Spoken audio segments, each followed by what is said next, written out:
We conclude our reading and discussion of the 1990 article Investnik Chernobyl with its final swathe of text. Much as this first sentence was unnecessary, you just haven't watched nothing yet. The article authors remind us that despite the gross deficiencies of the RBMK project, from the beginning the behaviour of the operators has been regarded as a root cause of the Chernobyl disaster. Yet, according to the authors, all textbooks refer to various kinds of possible human mistakes across multiple different stages, namely design and construction, manufacture and installation, and finally operation. Soviet experts hyperfocused on only the last one, and not because they were running short on stimulants. Over the preceding two videos, we have followed along the real reasons as to why Soviet experts were much more reticent on the topic of design errors. Along with the article authors, we now turn our attention to the contribution of operators. It is on this axis that much of the mis- and disinformation on the causes of Chernobyl spins. A viewer of our first video, analysing the mis- and disinformation disaster that is episode 5 of the HBO miniseries, wondered why mistakes are so ubiquitous across Chernobyl documentaries and miniseries. The reality is mistakes are ubiquitous across Chernobyl books, lectures, websites, articles and videos. Many of you may have seen videos from popular YouTube content creators that have more holes in them than the Swiss cheese model of disaster. The sad and boring reality is that if you aren't watching all them words when you're researching or transmitting something, you might end up saying and writing crap, popular though it may be. The answer to why mistakes are ubiquitous lies in something you may have experienced in kindergarten: the telephone game. The group lines up in a chain. The quote-unquote challenge is for the last child in the chain to say exactly what the teacher said at the beginning of the chain. The outcome often tends to be comically erroneous for multiple reasons, including deliberate changes made in the chain. What you, viewers, may have been encountering is nodes towards the end of the chain. That's what documentaries, miniseries, and average YouTube videos from popular content creators tend to be. All manner of information fidelity sins have accumulated by then, and the final product can indeed turn out grotesquely hilarious. In reality, node number 1, the immaculate message of the teacher, is the disaster, including its lead-up as it literally happened. We don't have an entity that can just replay or show the disaster to us. Practically, the following few nodes are the ones that give us crucial information. These are sensors and recordings, operating logs and instructions, followed by witness testimony or accounts. We tend to think of the recollection of people as being more fallible than other primary information, so we rank them somewhat behind data and operating documents. It's at what we arbitrarily identify as the 5th node where things get especially interesting. Soviet nuclear power experts who get access to truly primary information in immediately analysing the disaster. This, theoretically along with witness testimony, is the first node where an extreme divergence of the narrative of Chernobyl can occur from the truth. Soviet nuclear power experts were not only most familiar with the circumstances, but also had skin in the game, a formidable combination. What they could do from a narrative standpoint, no one else could, and a powerful incentive was there as well. It is with good reason that Soviet leader Gorbachev was immediately distrustful of them. The 6th node was the Soviet government. All governments, including democracies, can be deceitful and manipulative. An authoritarian superpower, lagging behind in the global conflict that was the Cold War, was so deceitful and manipulative that its leaders spoke of being clever, as if it was a habit of theirs in their private interactions. Ironically, in that they wouldn't be so when it came to the truth of Chernobyl. Spoiler alert, they ended up being clever. The Soviet government backed the experts it was suspicious of, in our opinion knowing that there was plenty of funny business going on when the Soviet experts whispered what happened at the Chernobyl MPP into its ears. At the 7th node, we start moving away from access to primary information. In early 1987, American experts noted that their Soviet counterparts did not provide the operating instructions. This marks the "trust me bro" transition, which impedes even subject matter experts in truly understanding what went on. From here, things start bouncing to all sorts of sources and people, across space and time. Eventually we get to the very back of the chain or class where special education randos with YouTube followings do some boneheaded research for their booger-eating viewers, who, for whatever reason, trust them. At this point we're also dealing with people like HBO miniseries creator Craig Mazin, who will freely mix in present-day stereotypes and whatever it takes to create a coherent rather than truthful narrative.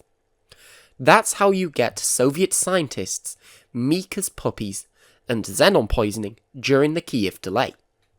What was the point of this verbose telephone game talk that didn't even slot the article writers anywhere? In part it's to impress upon you that just because someone, no matter their public profile, says or writes something and has done their own research, whatever the hell that means, doesn't mean they are right. More to the point, it's to focus you on the right thing. All the noise you may hear about what the Chernobyl operators did is a dispersion of the way Soviet nuclear power experts initially portrayed their actions. At the heart of what the operators did wrong and how significant it was isn't what source X, Y or Z says, it's what sources A, B and C said. To truly understand how the operators fit into the disaster, we need to focus on operating documents, the reactor facility, and what Soviet experts alleged. In all our reading and viewing of non-technical sources that discuss or purport to explain the Chernobyl disaster, a person today is likely to encounter none of them focus on where the narrative of the actions of the operators originated and what form it took. Your average YouTube content creator just looks something up and passes it on as fact, whereas actual non-technical professionals, e.g. historians and writers, tend to cite documents without fully reading or understanding them. Physics professors also appear to be lazy. The article authors, not by accident, mention 6 most dangerous violations of the operating regime, committed by the personnel of the 4th unit of the Chernobyl nuclear power plant, which constituted the extremely unlikely combination of violations considered impossible by the developers of the reactor plant, and which allowed them not to foresee the creation of protective safety systems capable of preventing an accident, from the information for the IAEA. This is the actual thesis of Soviet nuclear power experts presented in writing to the International Atomic Energy Agency after the Chernobyl disaster. This is where the narrative begins and spawns offshoots that ricochet into all sorts of nonsense, including the patently unscientific claim that xenon-135 accumulation during the Kiev delay resulted in the reactor power dropping under 700 megawatts, or whatever equivocal garbage the Wikipedia authors of the shown excerpt were trying to convey.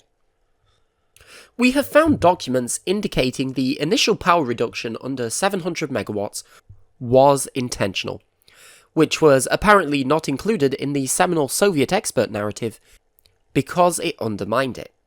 As the article authors point out in directly quoting the thesis of the Soviet expert narrative, Soviet experts were portraying the Chernobyl operators as stringing together such an unthinkable series of violations in the control of a nuclear reactor that the designers of it, i.e. the Soviet experts themselves, had not foreseen the need for, and implementation of, protective measures to counter such absurd behaviour. And so we have a classic dichotomy. Either the argument Soviet experts were making was absurd, or the behaviour of the Chernobyl operators was absurd. Most of the twerps who have outputted Chernobyl content or pretended to explain the disaster never realised what they were doing involved actual analysis, rather than feigning intelligence and knowledge. The article authors state that there were 6 specific claims Soviet nuclear power experts highlighted as substantiation of their thesis, or the most dangerous violations of the operating regime, committed by operating staff. Naturally, the article authors proceed to focus on these specific 6 violation allegations, as do we. In judging these allegations, there are 2 things to keep in mind. 1. Whether a particular allegation really was a violation, or just what the authors described as a fiction of science and experts. 2. If an allegation did actually constitute a violation, was it a primary cause of the disaster, and how did it affect the course of incident development? The first violation allegation is the reduction of the operating reactivity reserve, or operating reactivity margin, quote-unquote, significantly below the permissible value. This is the infamous number of control rods in the core topic. The operating instructions did not define the ORM as a parameter that had to be constantly monitored, and it was not included in the list of main monitored parameters. Or as Annex 1 of INSAG 7 puts it, the ORM is not included in the list of important parameters. In the sections of the operating instructions associated with deep reductions in the reactor power, there were apparently no requirements for monitoring the ORM at all. The ORM was not even a directly measurable parameter, but a computer calculation that had to factor in the neutron flux or distribution. And in light of its relative unimportance in the operating instructions, it, quote, did not even have permanent monitoring and recording devices. There were no warning or alarm signals associated with it, and no protections, quote, that were mandatory for the parameters determining the conditions for safe operation of the reactor. As Annex 1 of INSAG 7 puts it, if the operating reactivity margin had actually been as important of a parameter as Soviet experts claimed after the disaster, it would have been illegal to allow the operators to control it without a protection system dedicated to it. The lack of emphasis Soviet experts placed on the ORM prior to the Chernobyl disaster, in contrast to their deceitful transformation of it after the disaster, was complemented by the behaviour of RBMK operators in general. Igor Kazachkov, the supervisor of the morning shift at Chernobyl Unit 4, describes how in his career spanning the operation of RBMK-type reactors, they were commonly operated with the vast majority of control rods extracted. He claims that the parameter was simply not taken seriously, and yet a disaster had not occurred. This is one of the reasons why we believe a little-known modification to the control rods in proximity to the disaster is the missing link. A modification Soviet experts kept secret that evaded even most of the sources we rely on. It is useful to understand some additional context. A lower ORM limit was peculiar to RBMK reactors. Other nuclear power reactors had no such thing. It was so strange, in fact, that other experts were not entirely sure what to make of it. In the 1987 United States report we referenced earlier, regarding the operating instructions not having been disclosed, American experts listed areas in need of more detailed information to help them more fully understand some operational aspects of the accident. Note how American experts also feature the 6 Soviet expert-supplied allegations against the operators, rather than pretending they understood the disaster personally. It's ironically the lightweights, like your average science YouTube content creator with a mass audience, who just tells you things in a knowing tone. Item number 7 in the list of aspects needing further clarifying information for American experts to better understand it reads, a detailed explanation of what is meant by operating reactivity margin, how it relates to the number of control rods set aside for this purpose, and what the basis for this requirement was. The relationship between operating reactivity margin and the net requirement of 1.2 meter insertion of control rods. As discussed in our The Second Chernobyl That Wasn't Smolensk 1985 video, a lower ORM limit evolved as the effectively experimental RBMK project did. According to the article authors, the Chernobyl nuclear power plant had no lower ORM limit until 1980, which was set as few as 10 remaining control rods, and it wasn't until 1983 that a figure of 15 rods appeared.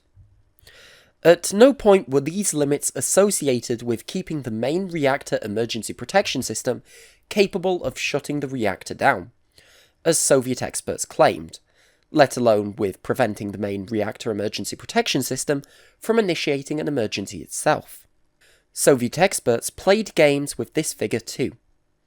In the information they fed to the 1986 Vienna meeting, they wrote, "Among the most important regulations are stipulations referring to the inadmissibility of reducing the operational excess reactivity margin, to fewer than 30 rods. Humorously, a Canadian source reports, "The Soviet experts said that their procedures were very emphatic on that point, and that not even the Premier of the Soviet Union is authorized to run with less than 30 rods. In reality, the Premier of the Soviet Union was getting Politburo briefings that, upon permission from the chief engineer, he could operate the reactor with less than 26 rods. Not to mention the stuff he came across when he headed the Chernobyl task force. Incidentally, it was Soviet Premier Ryzhkov who was a political ally of Valery Legasov. Both were clearly not averse to being clever." The article authors, echoing claims of the highest authority participant and principal scapegoat Anatoly Dyatlov, and of unit shift supervisor Alexander Akimov, who, according to testimony found even in Grigory Medvedev's mendacious The Chernobyl Notebook, or the ironic Truth About Chernobyl, racked his brain on his deathbed about how the disaster could have occurred, state that even though the ORM lower limit was generally not treated very seriously, it was still a restriction, and there was actually no evidence that the night shift of Chernobyl Unit 4 in the early hours of April 26, 1986, intended to violate this restriction. The article authors immediately bring up the 6 to 8 rod ORM figure Soviet experts associated with the Chernobyl disaster. This figure was, in fact, yet another clever trick. We made an entire 40-minute video on this topic alone due to the richness of detail involved. As the article authors point out, and as with so many things that came out of the deceitful minds of Soviet experts, this figure comes with a backstory. There was no printout at 1:22:30, a minute before the disaster, containing a calculated ORM figure. There was a printout of raw information in a separate Scala computer room 40 to 50 meters away from the control room in a format apparently not even readable by humans. The ORM figure of 6 to 8 rods was calculated after the disaster, at a different nuclear power plant altogether. The operators explicitly did not know the ORM at the time. The article authors point out that according to eyewitness testimony, the operators believe the ORM was around 18 to 19 rods. Alexander Akimov apparently explicitly brought up his belief that the actual ORM value was 18 in torturing himself prior to his death, as to what at all the operators on his shift did incorrectly to cause such a calamity. Why would the operators have believed that the ORM at the time of AZ5 was within regulation? Because a person from the Scala computer room actually did bring a printout to the control room containing an ORM calculation, but not at 1:22:30. This happened minutes after 1 AM. On that actual printout the operators saw, which, unsurprisingly, is yet another important buried Chernobyl detail we have encountered, the ORM was within regulation. But how did the 6 to 8 ORM figure calculated after the disaster at another nuclear power plant altogether come about? This figure reflected a transient minimum conveniently captured by raw data at 1:22:30. This data wasn't even valid at the time it was recorded. In the preceding few minutes, the feed water flow that subcooled the temperature of the water entering the reactor core was dramatically raised and then lowered. A raise of feed water flow reduced the temperature of the coolant, and with less voiding, or steam, caused an extraction of control rods to keep the power steady, as water absorbed more reaction-causing neutrons. But when the feed water flow was reduced, the opposite happened. Control rods were inserted again as more steam was present and reactivity increased. Furthermore, there was an additional insertion of control rods during the test itself. In the last paragraph of their discussion on the first violation allegation levied against the operators by Soviet nuclear power experts, the article authors put the icing on the cake. They point out the ORM minimum of 15 rods that existed came with no specific additional conditions for its implementation, or a rod configuration. What this meant is that the ORM minimum of 15 was not only never meant to preclude a positive scram effect, but that in fact it did not do so. Even in the paragraph of Annex 1 of INSAG 7 that brings up Soviet experts not having assessed the effectiveness of the emergency protection system in different circumstances, a rod configuration is not specified for an ORM of 15 rods to introduce negative reactivity. The article authors point out, for which we have more authoritative sources, that at an ORM of 18 it was still possible for the positive scram effect to occur. We had a viewer who claimed to have worked at the Kurchatov Institute under Valery Legasov. When Legasov came back from the Vienna meeting of 1986, he tasked people to figure out reactivity insertion at different ORMs. Mind you, this is months after the disaster, not years before. And yet Legasov always stuck to the line he popularised that the operators were primarily at fault. Amusingly, at one point in his book Midnight in Chernobyl, the untold story of the world's greatest nuclear disaster, author Adam Higginbotham makes the mistake of claiming, despite referencing INSAG 7, where it is explicitly stated the research was done after the disaster, that the relationship between ORM and reactivity insertion was determined before the disaster. Clearly, Chernobyl makes many people look like fools. Your average present-day social media content creator with a mass following Doesn't have even a sizable fraction of the brain of a 1980s Soviet nuclear power expert with his back against the wall. Therefore, in popular media, including documentaries, you won't find the truth about the disaster. You'll just come across a funny later node in the telephone game chain. To understand the truth, you have to understand the game.